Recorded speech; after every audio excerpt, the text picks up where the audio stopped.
Hello అందరికీ, ఎలా ఉన్నారండి? ఈరోజు చాలా చాలా చాలా మంచి యూజ్ఫుల్ వీడియోతో మీ ముందుకు వచ్చేసానండి.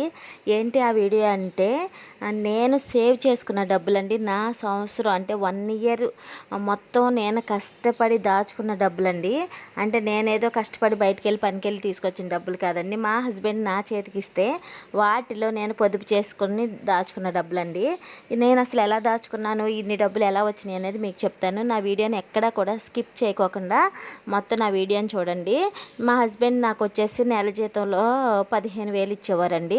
15,000 ఇస్తే 6,500 రెంట్ కట్టేదాన్ని, 3,750 డ్వాక్రా కట్టేదాన్ని. తర్వాత వచ్చేసి 270 ఏమో టీవీ బిల్ వేయించేదాన్ని, 400 కరెంట్ బిల్ కట్టేదాన్ని. ఇలా కట్టంగా నా దగ్గర 2,000 మిగిలాయండి.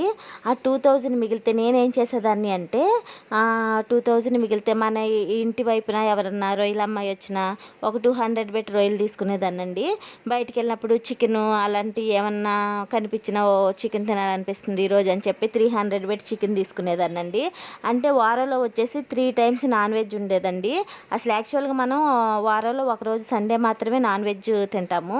నేనేం చేసేదాన్ని అంటే రొయ్యలు తీసుకునేదాన్ని, చికెను తీసుకునేదాన్ని, మళ్ళీ సండే మళ్ళీ చికెను. ఇలాగా వేస్ట్ చేసేసేదాన్ని అనమాట డబ్బులు. అక్కడికి 1 వీక్ వచ్చేసి మనకి ఎంత 500 అలా వేస్ట్ అయిపోయేది. మనకి 1 మంత్కి వచ్చేసి 4 వీక్స్ కాబట్టి 500 2,000 నాకు ఈ వేస్ట్ ఖర్చులే ఉండేయండి. ఎందుకు వారంలో ఒకసారి చికెన్ తింటే సరిపోద్ది కదా, ఎందుకు ఈ 2,000 ఇలా వేస్ట్ చేసేసానని నేను చాలా బాధపడ్డానండి. బాధపడిన తర్వాత అప్పుడు నేను నిర్ణయించుకున్నాను. 2023 మే నెలలో స్టార్ట్ చేశానండి ఈ మనీ సేవింగ్స్ అనేది. అప్పుడు ఏం చేశానంటే, ఫస్ట్ మే నెలలో మనకి పిల్లలకి స్కూల్కి హాలిడేస్ ఇచ్చేస్తారు, ఖర్చులు కూడా ఏముండవు కదండి.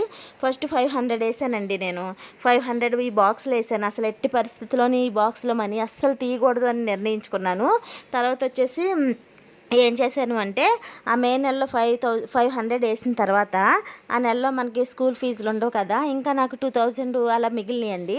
అయితే మే నెల చివరి ఆఖరిని కూడా ఆ 2,000 అందులోనే వేసేసాను.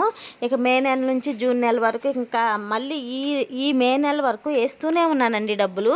సో ఎంతెంత వేసాను అనేది మీకు నేను బుక్లో రాసి చూపిస్తాను చూడండి. ఫస్ట్ వచ్చేసి మే నెలలో వచ్చేసి నేను 500 వేసాను ఫస్ట్. తర్వాత వచ్చేసి వీడియో రివర్స్లో ఉన్నట్టుంది, ఒకసారి ఉండండి జూమ్ చేసి ఇటువైపు చూపిస్తాను.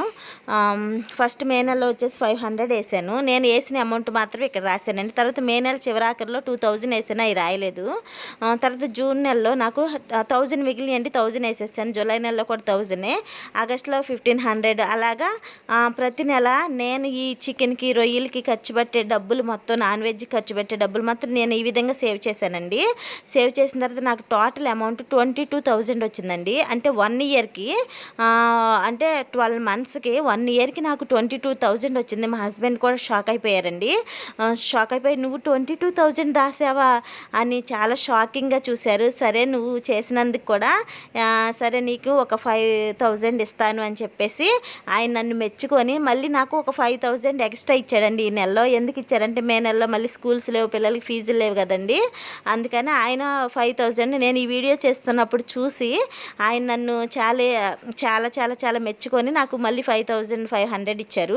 ఆ 5,500 కూడా ఇందులో యాడ్ చేస్తే నాకు 27,500 అయిందండి.